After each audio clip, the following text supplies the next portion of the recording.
Hello ಎಲ್ರಿಗೂ. ಇವತ್ತಿನ recipe ಬಂದ್ಬಿಟ್ಟು ಡೈರಿ ಮಿಲ್ಕ್ ಮತ್ತು ಮಿಲ್ಕ್ ಪೌಡರ್ ಇದನ್ನು ಉಪಯೋಗಿಸಿ ಮಾಡಬಹುದಾದಂತಹ ಒಂದು ಸ್ವೀಟ್ ರೆಸಿಪಿ. ಇದು ತುಂಬಾ ಟೇಸ್ಟಿಯಾಗುತ್ತೆ. ಹೇಗೆ ಮಾಡೋದಂತ ನೋಡೋಣ.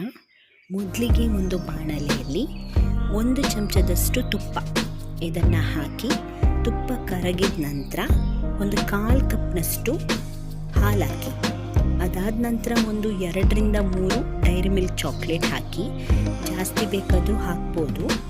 ಅದು ಸ್ವಲ್ಪ ಮಿಕ್ಸ್ ಮಾಡಿ, ಅದಾದ ನಂತರ ಒಂದು 4 ಚಮಚದಷ್ಟು ಸಕ್ಕರೆಯನ್ನು ಹಾಕಿ, ಸಕ್ಕರೆ ಕರಗೋವರೆಗೂ, ಚಾಕ್ಲೇಟೆಲ್ಲ ಮೆಲ್ಟ್ ಆಗೋವರೆಗೂ ಮಿಕ್ಸ್ ಮಾಡ್ಕೊಳ್ಳಿ.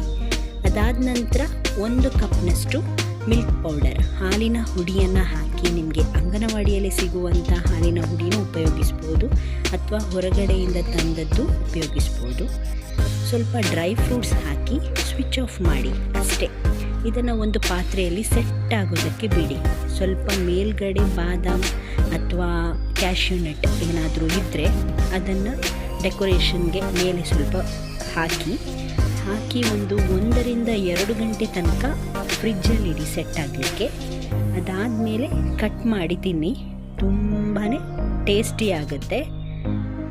ಡೈರಿ ಮಿಲ್ಕ್ ಚಾಕ್ಲೇಟ್ ಯಾರಿಗೆಲ್ಲ ಇಷ್ಟ ಆಗುತ್ತೆ ಅವರಿಗೆ ಈ ಸ್ವೀಟ್ ಕೂಡ ತುಂಬಾ ಇಷ್ಟ ಆಗುತ್ತೆ. ಮಕ್ಕಳಿಗೆ ಒಮ್ಮೆ ಮಾಡಿಕೊಡಿ.